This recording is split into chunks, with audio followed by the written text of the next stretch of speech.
नमस्कार किसान साथियों, आपका हमारी चैनल गुरु राजपूत फार्मर में स्वागत है। और आज जैसे कि आपको मेरे पीछे बैकग्राउंड में दिख रही होगी कि मक्का की फसल लगी हुई है हमारी। और इस मक्का की फसल की हम बात करेंगे तो ये आज सोइंग डेट से जो आज हम वीडियो शूट कर रहे हैं, आज डेट की बात करें तो ये 70 दिन की अवस्था की है।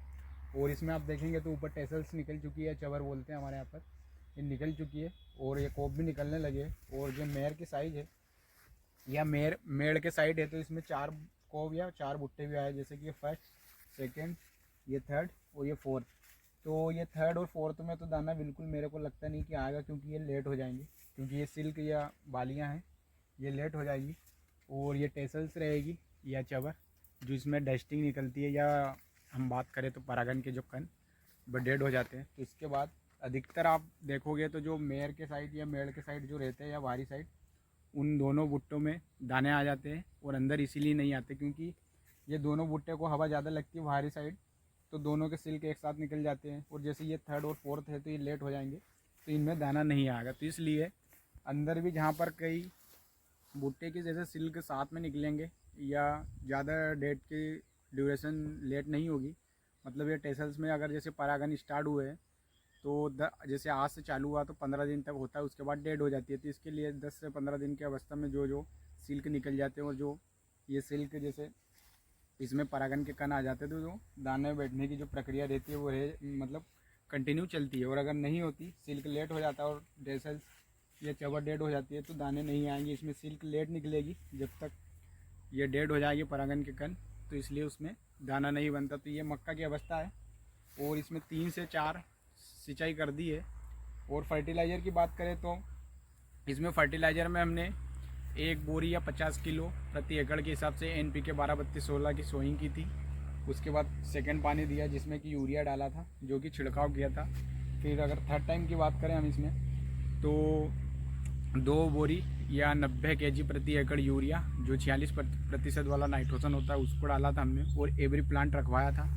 साथ में ही मिक्स करके हमने जो फास्फोरस के लिए 1846 DAP होता है, उसका एक बैग डाला था, जो 50 kg प्रति एकड़ के हिसाब से। और 25 kg MOP, जो 60% या 60% वाला होता है, उसको भी डाला था, जो कि प्रति एकड़ के हिसाब से डाला था। तो ये मक्का की अवस्था है, जैसे कि मैंने आपको दिखाई। आगे और वीडियो में बताऊंगा मैं किस यहाँ पर हमारा जो कार्बनिक खाद होता है या गोबर वाले खाद वह पड़ा हुआ था। तो यहाँ की मक्का के देखेंगे हम तो हाइट भी तेज़ है, और जो कोप भी है वो पहले निकल चुके हैं। और बहुत बेहतरीन ग्रोथ हुई इस मक्का में यहाँ पर, क्योंकि यहाँ पर गोबर का खाद था या कार्बनिक पदार्थ की संख्या ज़मीन में ज़्यादा थी इसलिए। और अगर इसकी बात करें हम तो 8 kg प्रति एकड़ के हिसाब से इसका सीड डला हुआ है। और लगभग मेड़ की साइड में 3 से 4 भुट्टे आए हैं। अंदर जाके मैं इसलिए नहीं दिखा पाया हूँ क्योंकि मुझे टी-शर्ट पहना हुआ और इसमें खुजाल चलती है। तो ये मक्का है। और 8 kg आपने बहुत वीडियो में भी देखा होगा, आपने कहीं पे भी PDF में भी पढ़ा होगा या गूगल पे भी सर्च किया होगा। तो कोई भी है बोलता है कि 8 kg प्रति एकड़ ही क्यों डालना है मक्का, तो उसका रीज़न मैं बताता हूँ आपको। क्योंकि मैंने मेज़रमेंट किया है और उसको कुछ ज्ञात भी किया, तो इसके हिसाब से, क्योंकि अगर हम जैसे 100 ग्राम दाने लेंगे तो उसमें लगभग 400 दाने निकलते हैं। तो इस प्रकार से हमें जैसे 1 kg पे 4000 दाने मिल जाएंगे। और जब हम 8 kg प्रति एकड़ डालेंगे तो 32,000 पौधे होंगे। तो इसलिए ही इसका रीज़न यही रहता है कि 8 kg प्रति एकड़ के हिसाब से मक्का लगती है, जिसमें कि 32,000 दाने रहते हैं हमारे। तो सोइंग के टाइम पे 32,000 डालेंगे, 2,000 के लगभग तो उगने में या कुछ कमी हो जाएगी, उसमें हो जाएंगे ख़राब। लगभग 3 से 4,000 या 5,000 दाने के लगभग हमारे टोटल लास्ट टाइम तक नहीं बचते, जब तक कि हमारी मक्का की हार्वेस्टिंग का टाइम होता है। तो कुछ दाने में जैसे पॉलिनेशन नहीं होता, किसी भुट्टे में या कोब में दाने नहीं बनते, किसी पौधे में बांझपन की समस्या हो जाती। तो इस प्रकार से 32,000 पौधे लगाते जब हमारे जाकर लास्ट टाइम तक, जब तक हार्वेस्टिंग होती है हमारी मक्का में, लगभग 26 से 27,000 या 28,000 पौधे प्रति एकड़ के हिसाब से जो नेट बचते हैं, जिसके कि हम हार्वेस्टिंग करवाते हैं और हमारे शुद्ध उत्पादन के लिए हमें मिल जाते हैं। तो इस प्रकार से। और जो मीडियम साइज़ के जो कोब लगाते हैं या मक्का लगाते हैं, जिसमें कि मीडियम साइज़ का दाना होता है, उसमें 8 kg लगता है। वो इसीलिए कि उसके 8 kg में ही 32,000 दाने हो जाते हैं, 32,000 प्लांट हमारे तैयार हो जाते हैं। और अगर हम जैसे बड़े दाने वाली मक्का लगाते हैं, जिससे कि दाना थोड़ा सा बोल्ड होगा, तो उसको हमें 10 kg लगाना होगा, क्योंकि 10 kg में जाके उसके 32,000 पौधे बनेंगे प्रति एकड़ के हिसाब से। तो ये कुछ जो बातें थी, जैसे कि मैंने आपको मेज़रमेंट किया हमने और कुछ याद किया, जैसे गूगल पे भी पढ़ा और कहीं पे देखा भी है और किसी से बात भी की है, तो इसका खास रीज़न यही रहता है कि 8 से 10 केजी प्रति एकड़ मक्का की सोइंग करने का रीज़न यही रहता है।